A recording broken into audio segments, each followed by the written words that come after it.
The Hamish and Andy Show podcast. Powered by Amy. Lucky you're with Amy. Good afternoon, everyone. Hamish and Andy with you, back for another happy hour, Ham. And inspired by your ex-housemate, this topic. Yeah, safe to say that my ex-housemate John, he's in his mid-40s now. I mean, we stopped living together 2 years ago, but, oh boy, struggling with just small picture stuff. Great at big picture. Yeah. Can't fault him on the big picture. And he's not alone. So he's not alone. There are people out there that we got an email from someone that can't land a jump. So there's someone that said, I can jump okay, but when it comes to landing, I land too stiff-legged. Yeah. And the guy's in his 30s. Doesn't cradle his There ball. are some people that have just not got taught some basic stuff. It's like he's pin-dropping on land. All the time. Yeah. Got a phobia about bending his knees. Yeah. Basic stuff. And today we take sympathy, Ando. We take sympathy with people that are struggling with the basics. Ham, talking about struggling with the basics. Want to hear from yours soon, by the way. Yeah, look, give us buzz. But look, the king in my world, in my sort of circle of friends, is my ex-housemate John. Of just amazing everyone with things that he'd never learnt to do, or he's managed to get through his whole life without knowing how to do some basic things. Yeah. It's not that he doesn't know how to do them. Like one of the basics he's struggling with is just day-to-day life. Yeah. Like just maintaining and keeping up a life of someone that has to pay rent, pay bills, exist on planet Earth as part of society. Here's an example. One of his friends recently just said, look, mate, I'm going to give you a hand, because John was moving house and just had just junk everywhere, just files and stuff. Yep. So his mate said, look, I'll give you a hand going through some of your files, because I don't know what you've got in all this stuff, but let me have a look at it with you, because I'm sure you don't need to be keeping all this stuff. Opens up a file, and there's like 10 parking fines in there. And he goes, what's all these? And John goes, ugh, parking fines. I hate parking fines. And that's fine. We all do. Yeah. But, sometimes you get them and you have to deal with them. And his friend goes, what are they doing in here? Are they, is it a tax deduction? Have they been paid? And John goes, nah, I don't think they've been paid. And he's like, one of these is from a year ago. And John goes, bothered having a specific file for them. So this is what I said to John. I was like, what are you keeping these around for? Because, it's, if you were waiting to next month when you could afford to pay it or whatever, it's Fair enough. But John, you can afford to pay your parking fines when you get them. You're not living that hand to mouth. And John goes, oh, mate, it's not that. It's just, I open the mail and it stacks up and it's never good news. And sometimes he goes, sometimes it just gets in such a big pile that I know I have to address it. Yeah. He goes, but I can't be bothered addressing it properly, like paying your water bill, sorting it all out. He goes, so I just file it. I just file it. I just file it away. Do you plan a day to go back? And I was like, have you ever gone back? He goes, nah. He goes, but it makes me feel a bit better because I filed it. But he goes, and then I've got no hope of finding it in my files because none of his files are labelled. So he's literally, it's like he's seen how to be a grown up on a movie, and he doesn't really know why you file stuff. Yeah. But he just knows that putting it in a file has an air of impressiveness and organisation, and then he just hides his stuff away. I go, so how do you pay them? He goes, mate, look, a lot of people are chasing me for money. He goes, I just tell them, whoever hassles me the hardest will get the money. He makes it a game. He makes it a sort of like a reality show for his creditors. Guys, you chase me the hardest, you win the prize. Yes. Amanda joins us. Amanda, you've struggled with the basics. I have. One thing I struggle with that I didn't think was such a big deal until a couple of years ago is I can't fold a paper aeroplane. Oh, right. That's a sad one. Why can't you fold it? Can you fold a normal piece of paper? I can fold a normal piece of paper. Can you fold it 5 times? Yeah. Probably only 4. Okay. Why they never seem to work when you make them? No, I don't know why. I can never make those paper cranes that you can make in school. Oh, paper cranes? That's origami. Yeah. No. Planes to cranes is a huge jump. Yeah. It's true. And I could never do those things in primary school that you'd, that you make them and you flip them back and forward and you pull them open, that kind of stuff. Like the 4-way flipping thing. Yeah. Exactly. Again, that's difficult. Again, they're hard. But True. That's so fine. It just and seems like folding paper is your kryptonite. It's a big issue. Have you ever made a paper plane? Never. Have you had someone try and show you? Yes, many times. It came to light at a work conference when we had to have a competition to see who could make a paper plane that went the furthest, and I realised that I couldn't do it. That is incredible. If you man. sat down for 1 hour, do you think you could figure out how to make a paper plane? No chance. I think you Not even close. It's crazy. Something's not computing here. Thank you very much, Amanda. All right, well, we're going to send you out a piece of paper with lines drawn on it. We're going to get you there. Caitlin might be in the same boat. Caitlin, you struggle with the basics. I struggle with touching towels. Touching towels. Yeah, Like it Terry- grosses me out. Hang on. What about how do you dry yourself after a shower? I often just stand in the bathroom with the heat lights on for a couple of minutes. Just shake. Hang on. So I think we've kind of stumbled across phobias, haven't we? Well, that is, I mean, no, drying yourself is a basic. Yeah. I would have, I dry my son after his bath every night, and I guess at some age he will dry himself. So that's a basic I'm going to teach him. But you just never. Well, she knows how to didn't do want it. to. I just can't touch towels, like even cotton wool. The microfiber towels are the worst, those really dry ones. So it's the it just feeling. Gives me the shivers. It's the sensitivity of it. What Yeah, about a the chamois? texture. What about a chamois? no. No, No, can't do okay, it. that's very untowel-like. What about Hessian? I've never felt Hessian before. Well, I wouldn't recommend. That's also crazy. Wouldn't recommend trying to dry No, yourself. it's not with very it. absorbent. It's also pretty rough. What about a sponge? Could you sponge yourself clean? Sponge is all right, yeah. I could do a Sponge is sponge. okay, but towel is bad. What about paper And towel? a chamois is a sponge. Paper towel's fine. Paper towel's fine. So would you Terrible for the environment at the moment, though. would you Yeah, consider? no. So when you go to someone else's house and they don't have the heat lamps, what do you do? I use like a T-shirt or something. Wow. It's always really bad when I have people come to my house and they ask me for a towel and I have to ask them to get it themselves because I can't touch it. How do you get it in the? Yeah, how do you wash it or get it in the cupboard? I use other people. I can't fold them. I can't, ew. Or I use like something else to pick them up with, a T-shirt or something. Could you wear rubber gloves to fold towels? Would that be okay? Yeah, I could probably do that. Could you? It's just the texture. Caitlin, incredible. Thank you very Unbelievable. much. Thanks. Jess, Good luck. You're also struggling with the basics. Which one? Yeah, I actually can't hold my fork properly. All right. Have you been taught how to hold it properly? In your left hand? No. Well, my parents never really taught me how to hold it correctly. Mm-hmm. And it wasn't until a few years ago I was eating out with a friend and she was like, "Why are you holding your fork upside down?" And I was like, "Well, I'm not. You're insane. You're holding your fork upside down." But yeah, turns out I've just been using it wrong my entire life. Hang on, so you weren't holding the prongs and trying to eat with the handle? So were you No. like you had it in a fist? No.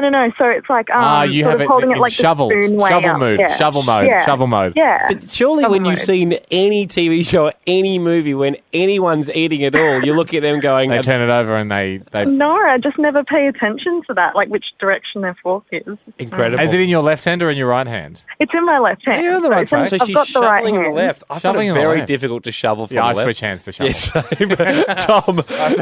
This segment's just turned into Ando and I making sure we feel okay. Yeah. Tom, you struggle with the basics. G'day, boys.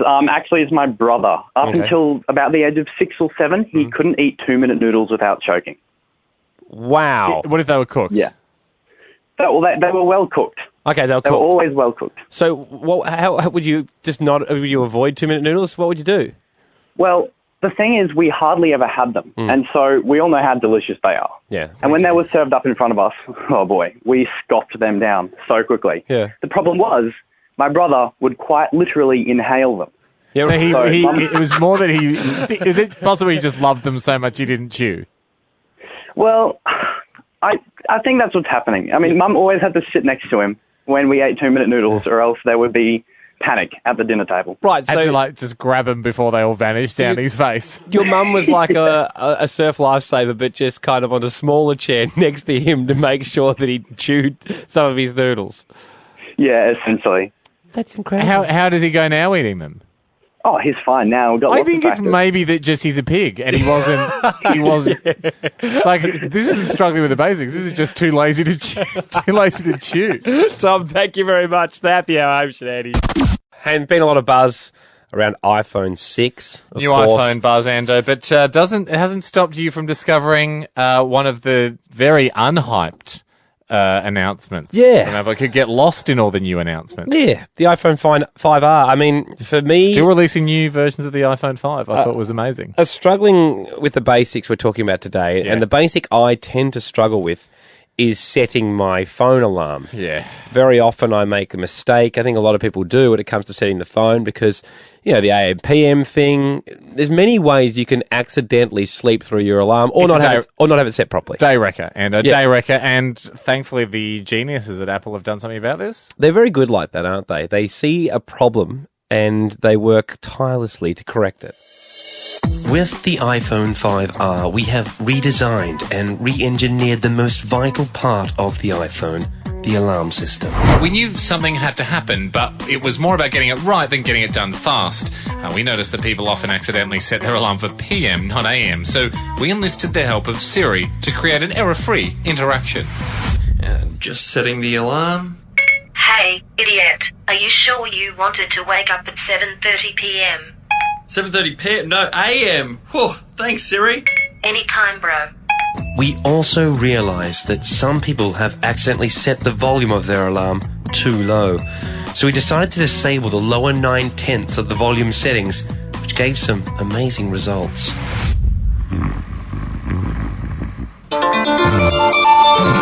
Whoa, that's loud, but I'm awake. Finally, and maybe most importantly, we realised some of the alarm sounds are just too pleasant and people slept through them. So we tested 4,789 different sounds to establish which ones would be the most effective, and the sonic results are something we're really pleased with. We arrived with 3 distinct sounds that cover all bases for waking someone up. There's air horn, fog horn, and a combination of the two that we're really proud of. The iPhone 5R. The R is for rooster because they always wake you up, which is pretty clever. Also, the phone doesn't make phone calls. There was no room with all the new technology. But we think you'll love it. Happy hour. It's Hamish and Andy with you. And our island music is playing because we have to talk about the People's Island ham purchased. We went there to explore it, to discover it, and now we're going to head back with a first fleet of sorts. Now, we wanted to take a first fleet back over. About 10 people will be on the first fleet, maybe a dozen. But we wanted to take a first fleet that was a little bit indicative of the first fleet that came to Australia. Some bakers, some butchers, some builders, some... convicts. One convict would be nice to do our dirty work. We're going to have to scale the whole thing down, I suppose. Obviously, we can't take 500 convicts. But that was where our thinking was initially. And then we thought, well, I mean, times have changed. We can't just have all the ye-olde jobs. Should we have a DJ? Maybe. Yeah. That was sort of thrown around. Do we want a botanist? No, we don't want a botanist. No. We don't need one anymore. We've discovered all the plants. Then the idea came up that maybe we want an enigma. Which is really exciting. Because the thing is, that keeps a firecracker in the pack. Yeah. Because we never know what the enigma will do. And if you feel like you've got a boring pack of biscuits, put a firecracker in it. Exactly. That'll spice up your picnic. Enigmas are They're exciting. wonderful. I mean, obviously, Gatsby is a great enigma. That is your classic enigma. That is such a good example. Yeah. Because I've got a few enigmas in my life. Yeah.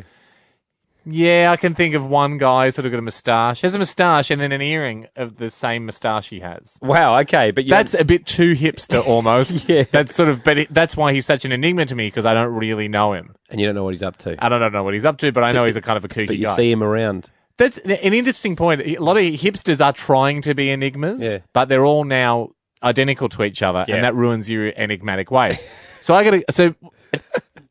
Ideally, we want an enigma, but we thought to ourselves, this could be an impossible dream because so many people writing in, what's your name? ? Very predictable. Yeah. Like, who am I? I'll never say. Because we said, if you tell us you're an enigma, you're out. But we knew Gatsby's name. But he wasn't going around saying, "Psst, I'm an enigma." Yeah, that's my point. It's like just something not having a name doesn't make you an enigma. Exactly, and calling yourself the enigma is the worst thing you could do to try and be an enigma. This comes in from Sarah Rando. I like it because she resists the temptation to say the E word, and that's what so many people have done. She just says, "Look, I'd love to go on the first fleet because, well, I think it'd be a lot of fun. Plus, it'd give me a chance to lay low." Ooh. Anyway. I've said too much. Don't mind Speak that. to you soon. That's a really nice attempt. I give me a chance to lay low. Yeah. A greedy enigma would then explain a few things there, but she's got just the right amount of worm on that hook for me. I agree. Can I throw this one at you, Ham? From Jordan Whitmore. Could you send my brother to the People's Island? He has the characteristics of an enigma. Now, this is interesting because someone else is submitting the application. That's what I've got here from this guy, Tom. Yeah, you read yours. It says he spends a lot of time in his room. He doesn't listen to the show. My friends and family say he's a textbook enigma, but I true. Even before you guys started talking about it on the show, we were having that chat. He's got a pet snake called 13. Oh, wow. Far out. That's good. His name is Michael. He's 24 years of age. He'd be a great addition. See a photo attached. And the photo ham is a guy in a purple jumper wearing a fedora cracking a whip on the beach. Okay, we're getting really close now. Tom has followed a similar vein, which I like. He's nominated his mate Mick to be the enigma of the island. He says, look, this bloke has been practicing for years. On a cricket trip to England, he promised to show up to a particular game. Naturally, I talked him up to be a superstar. Not only did he not get any runs, he didn't show up till the following Tuesday and wouldn't tell us where he'd been. On a trip to New Zealand, he deleted all of us guys travelling with him off Facebook because he wanted, quote, an air of mystery. So he defriended everyone on the trip and then went off and did his own thing. Further to this, he never takes his sunnies off because he, quote, cherishes his privacy. Until now, I always believed his regular absences and phantoms from the pub were all because he was just an average bloke. Now I realise he was gearing up to be chosen as the enigma. And then there's a shot of him just in his undies laughing with his foot in a moon boot, in a sock drawer, drinking a beer in what appears to be a lady's bedroom. Now that's interesting. That's very interesting. Well, we've got 3 great applications there. It's beginning to firm up. Now, I don't just want people pretending to nominate someone and it's actually they're nominating themselves. Yeah. But do we want to close nominations now? Yeah, because I think people would just copy that tactic. Exactly. The enigma will be picked out of the current batch. And we'll do it when we get back. We go away. Last show tomorrow. 2 weeks thinking time. It's the happy hour. Today we're talking about struggling with the basics. We're joined by a fellow called Bronny. And Bronny, you have a tough one in your life. Yeah, I can't do those bloody magic eye things. Yeah, they can be tough. And a lot of people... I went to a high school where there was one on the wall outside the science rooms, and it was just humiliating. Yeah, that's every annoying. day. That can really make a kid feel marginalised if he's not part of it. Did you learn what it was and then lie about it? No, I stayed true and just admitted that I was horrible at it. That's very good. And now, Bronny, did they try and give you a lot of different tricks, etc., to how to read a magic eye? For people who don't know what we're talking about, they're those funny digital kind of scattery pictures. Yeah, where it looks like static. If you look at them in a certain way, suddenly a 3D image pops out. Did you try and learn any of the tricks to have a look at it? Yeah, like starting close and going cross-eyed and moving back and all that sort of stuff. And I just couldn't get it. I stared at it for ages. Well, rather than trying to get you to do a magic eye today, Bronny, we thought we'd give you a crack at a magic ear. Have you ever had to try and listen to one of those? Well, no, I haven't. Well, they're pretty simple. It's same sort of thing. You just here's the thing: don't overthink it. You know, just relax your ears. Try and unfocus your ears. Yeah. And it should be pretty simple. You hear the hidden message in the magic ear. Okay, perfect. We'll give you the magic ear now and see whether you can hear the image. Great.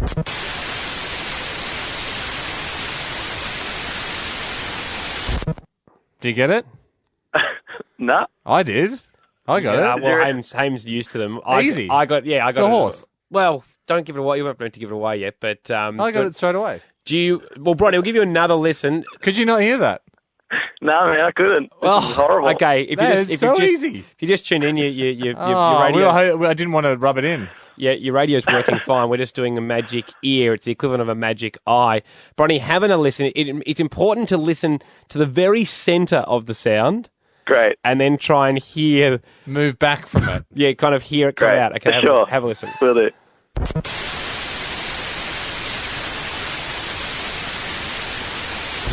Did you get that? Is this one of those things where there's a guy on the other side going, and now we're playing him nothing? No, it's not a trick. It's a horse. Okay. I'm hearing it every time. Are you okay? The best thing to do now. I know you're listening down the phone, aren't you? I am. Yeah. Okay, that might make it a bit harder. What I reckon your best thing to do is hold it really close to your ear and then just slowly pull it away. Okay. Man, it's so easy. I don't know how you're not getting it. Okay. Here we go. Love it. Now start pulling away. Pull it away. Can you hear it? Yeah. No. Is it a horse? You got it? I got it. Yeah! Oh, yeah, it worked. The magic ear. We did the world's first radio magic ear. It took you a little while to get it. I heard it all 3 times. But that's just because I'm really good at them. Sorry to rub it in. Roddy, well done, mate. Oh, good on you, mate. They're I feel so much better about myself. Yeah, they're much better. That's than what we're here for. than Magic Eyes, trust me. It's so 3D too. Like, wow, how is it 3D? So we've got time for this afternoon. Thank you for being with us, everyone. We've got one more day tomorrow, Ham, a Friday, to wrap it up. We're going to decide what we want to do with the cursed happy hour gold-coloured watch tomorrow. If you don't know what we're talking about, you got 23 hours to grab some podcasts and brush up on it, and we will see you tomorrow at 3. See you then. That was the Hamish and Andy Show podcast, powered by Amy. Lucky you're with Amy.